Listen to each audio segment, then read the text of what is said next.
Merci. Donc, bonjour à tous. Je suis très heureux d'être là, très honoré de vous présenter les efforts du laboratoire, parce qu'effectivement, on vit une révolution avec l'avènement des immunothérapies antitumorales, dont on comprend à peu près comment elles fonctionnent, mais il reste quand même beaucoup de questions sur leur fonctionnement exact in vivo. Sur quelles cellules elles agissent, à quels endroits elles sont les plus efficaces. Et donc, nous avons pris le parti d'essayer de disséquer le mode d'action de certaines de ces immunothérapies en utilisant des technologies d'imagerie intravitale qui vont nous permettre de visualiser chacune des interactions cellulaires qui sont mises en jeu au cours de ces immunothérapies. Et typiquement, on utilise des techniques qui font appel à l'imagerie multiphoton, qu'on a pu appliquer dans un certain nombre de thérapies. Donc je vais revenir sur certains de ces résultats. Alors l'imagerie multiphoton permet de visualiser en temps réel dans un modèle préclinique, donc typiquement dans la souris, le comportement des cellules du système immunitaire. Ça peut être à l'homéostasie, mais aussi au cours d'une infection ou au cours du développement d'un cancer. Et vous voyez un exemple ici de plusieurs cellules différentes qui migrent à l'intérieur d'un ganglion lymphatique. Évidemment, le même type d'approche peut être utilisé pour étudier comment les cellules T vont infiltrer une tumeur solide, et c'est un exemple qui est illustré ici, où on voit un certain nombre de ces cellules former des contacts avec les cellules tumorales. Donc les cellules cytotoxiques, les lymphocytes T sont les cellules pleines, et celles qui ont un marqueur membranaire sont les cellules tumorales. Alors si on essaye d'appliquer ce type d'approche pour comprendre un peu plus en détail le fonctionnement des immunothérapies. Donc je voudrais l'illustrer tout d'abord par l'anti-CD20. Donc l'anti-CD20 est une thérapie qui cible les lymphomes B qui expriment cette molécule, et ce que fait l'anti-CD20, c'est d'induire la déplétion des cellules qui expriment le CD20, c'est-à-dire tous les lymphocytes B normaux, mais aussi évidemment tumoraux.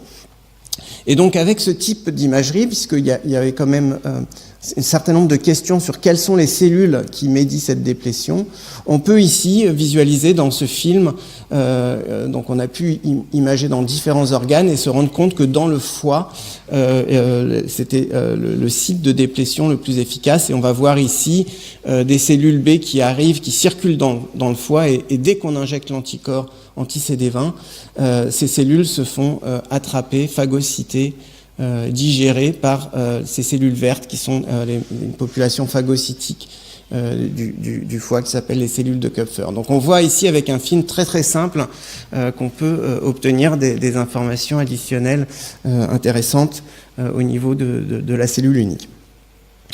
Dans un autre exemple, qui était une étude sur l'effet antitumoral de la transplantation allogénique de cellules souches hématopoïétiques, donc qu'on appelle l'effet GVL. Et ce qu'on a pu montrer, c'est que l'effet antitumoral n'était pas homogène dans le corps, qu'il y avait certains organes pour lesquels cet effet était très fort, comme par exemple le foie, et d'autres organes pour lesquels cet effet était très faible. Et nous avons pu démontrer que c'est parce que dans certains organes, comme les ganglions lymphatiques, les ligands de PD1, dont Caroline vous a parlé, sont surexprimés de manière très importante, et que ça va éteindre la réponse du système immunitaire contre les tumeurs. Donc ça crée une ségrégation anatomique qu'on peut réverser avec un traitement anti-PD1 pour bloquer cette interaction PD1-PDL1. Alors encore une fois, avec l'imagerie, on peut regarder quel est l'effet immédiat en fait quand on injecte cet anticorps, et on se rend compte donc sur le film, la partie à gauche que vous voyez, c'est les cellules cytotoxiques, les cellules T qui sont vertes, qui sont censées interagir avec ces cellules violettes, c'est les cellules qu'elles sont capables de reconnaître. Néanmoins, à cause de cet environnement suppressif, on voit que les cellules sont incapables de se rencontrer et de former ce contact qui est en fait très efficacement restauré quand on injecte l'anticorps anti-PD1. Donc on voit aussi, encore une fois, qu'avec ce type d'approche, on comprend un peu mieux comment fonctionnent certains de ces anticorps. Et là, en l'occurrence, ils fonctionnent en restaurant la capacité des cellules T à former des conjugués stables et à tuer ensuite leur cible. Alors, je voudrais aussi vous parler donc d'une autre thérapie dont on va peut-être entendre un peu plus parler tout à l'heure. Puisqu'on a essayé d'appliquer ce type de questions sur la thérapie des CAR-T-cells, vraiment très inspiré par les pionniers dans ce domaine. Et donc, sans rentrer dans les détails, c'est une thérapie là aussi révolutionnaire qui peut permettre de traiter un certain nombre de leucémies et de lymphome B avec parfois des taux de rémission très importants. Alors, très modestement, on se pose quand même un certain nombre de questions complémentaires pour, encore une fois, comprendre le mode d'action précis de ces CAR-T-cells. Est-ce que ces cellules interagissent avec leur cible différemment dans les différents organes? Est-ce que toutes les interactions sont bénéfiques ou certaines sont délétères? Avec quelle efficacité ces cellules CAR-T, dont je vais détailler brièvement le fonctionnement, peuvent médier la destruction tumorale? Et puis, quel est leur rôle? Est-ce qu'elles ont un rôle avant tout direct, c'est-à-dire que ce sont ces cellules qui vont détruire toutes les cellules tumorales, ou est-ce qu'elles agissent en recrutant d'autres effecteurs du système immunitaire? Enfin, dans certains cas, il y a un échappement tumoral, et là aussi, ça pose des questions intéressantes. Donc, nous travaillons avec des modèles précliniques, avec ces cellules qui sont modifiées pour exprimer ce récepteur qui va reconnaître un antigène qui est sur les cellules B.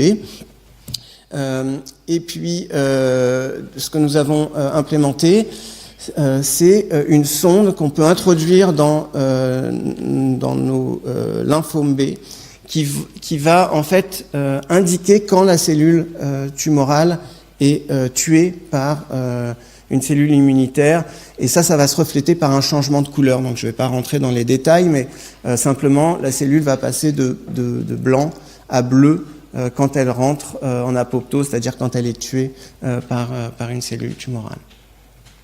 La première chose qu'on a essayé de comprendre, c'est qu'est-ce qui se passe quand on injecte ces cellules. Et en fait, pour résumer, ce qu'on a observé, c'est que les premières minutes, finalement, sont très dépendantes de la quantité de cellules tumorales qui circulent, qui sont présentes dans la circulation, qui peuvent varier, évidemment, donc, dans nos modèles d'un animal à l'autre, mais aussi, évidemment, chez les patients. Ce qui se produit s'il y a un nombre important de cellules circulantes, c'est que les CAR-T-cells forment ces agrégats cellulaires qui sont en fait ensuite trappés dans la microcirculation du poumon. Et en fait, on pense que ces CAR-T-cells sont perdus puisque ça va limiter leur activité. Alors, qu'est-ce qui se passe pour ces cellules qui réussissent néanmoins à aller dans les organes lymphoïdes, qui sont les organes où se développent ces tumeurs? Et donc là encore, on peut utiliser l'imagerie intravitale. Ici, on va imager sur une souris anesthésiée ce qui se passe dans la moelle osseuse, qui est un site majeur dans notre modèle. Et donc, dans ce modèle, nous avons des cellules CAR-T qui sont vertes, et puis des cellules tumorales, donc je vous ai expliqué, qui changent de couleur en fonction de leur état, et donc qui sont blanches quand elles sont vivantes et bleues quand elles sont tuées. Donc si on regarde ce qui se passe dans la moelle, on s'aperçoit, si on injecte des cellules T contrôle, qu'il ne se passe pas grand-chose. Donc on a une très bonne infiltration de ces cellules dans la moelle, mais évidemment, il n'y a pas d'effet antitumoral. Si on injecte par contre ces cellules CAR-T, on a moins d'effecteurs qui atteignent la moelle, et ça c'est lié au mécanisme que je vous ai décrit, ce mécanisme de trapping. Mais on voit beaucoup de cellules bleues, ce qui signe la présence de beaucoup de cellules apoptotiques. Et donc la puissance de l'approche, c'est qu'on va pouvoir filmer ces événements en temps réel, et c'est ce que vous voyez ici. Donc encore une fois, on va voir dans chacun des carrés une cellule tumorale qui va être tuée par une cellule CAR, et donc qui va changer de couleur. Donc on peut regarder sur le zoom à droite que la cellule est initialement blanche. Et en fait, une des caractéristiques de ce mode de killing, c'est la rapidité et la capacité des CAR de se détacher très rapidement après la lyse de la tumeur. Et ça va permettre, dans certains cas, à la même cellule de tuer plusieurs cibles successivement. Donc, ici, c'est un exemple où on va voir, là encore dans le petit carré, 2 cellules tumorales qui vont être lysées successivement par une cellule CAR, donc qui vont devenir bleues. Là, il y a une première, et puis sa voisine qui est tuée juste après. Donc, je vais passer sur ça. Ce qui est intéressant avec ce type d'approche, c'est qu'on peut vraiment être très quantitatif et calculer exactement le temps moyen qu'il faut pour une cellule CAR pour détruire une cellule tumorale. En l'occurrence ici, 23 minutes, qui est le temps entre le moment où la cellule reconnaît sa cible et le moment où cette cellule se détache de cette cible. Néanmoins, ce qu'on observe, c'est, si vous avez bien regardé le film, c'est que toutes les cellules CAR ne sont pas engagées dans des activités de destruction tumorale, et qu'en fait, on n'a que 20% des événements des CAR qui semblent détruire la tumeur. Et donc, il y a une hétérogénéité dans cette population qui est évidemment très intéressante à comprendre. On peut l'aborder un petit peu, cette hétérogénéité, en complexifiant un peu le système. Donc on peut introduire dans les quartés des reporters qui vont nous indiquer si cette cellule signale ou pas, ici en visualisant les flux calciques qui se produisent quand une cellule reconnaît sa cible. Et juste pour faire simple, parce que ces films sont un peu compliqués avec le code couleur et pas évident à voir. Donc vous voyez par exemple, ici on va voir une cellule CAR qui est jaune et qui va interagir avec ces cellules tumorales qui va devenir rouge, va se détacher, elle va interagir avec une autre cellule tumorale, elle va à nouveau devenir rouge et finalement tuer cette cellule-là. Et donc on voit ces changements de couleur qu'on peut évidemment quantifier. Et ce qui est intéressant, c'est que si on observe qu'une fraction des CAR sont très efficaces dans leur signalisation, on observe aussi des CAR exactement au même endroit qui vont interagir avec les tumeurs, mais sans avoir vraiment de signal fort, et donc qui signent en fait cette hétérogénéité et probablement le fait que ces cellules particulières sont, en tout cas au moment où on les image, peu efficaces. Alors, qu'est-ce qui se passe effectivement? Donc juste pour refléter l'efficacité clinique, aussi dans ce modèle, on a un système très efficace où en quelques jours, toutes les tumeurs sont éliminées et en même temps, on voit une augmentation de la densité des CAR qui se sont accumulés dans la moelle osseuse. Et donc la question qu'on peut se poser, c'est est-ce que cette régression complète est médiée simplement par la destruction de chaque cellule tumorale par les CAR, ou est-ce que les CAR font appel à d'autres cellules pour effectuer ce travail? Et donc, on peut... Là, j'ai un problème de slide, mais désolé. L'idée, c'est de combiner des modèles mathématiques avec les mesures très précises qu'on a pu faire sur le killing. Et effectivement, ce type de modèle suggère très fortement que l'activité directe des CAR est suffisante pour médier la régression tumorale. On peut observer néanmoins que si les CAR dans ce modèle prolongent la survie des animaux, il y a un échappement et les CAR et les tumeurs reviennent.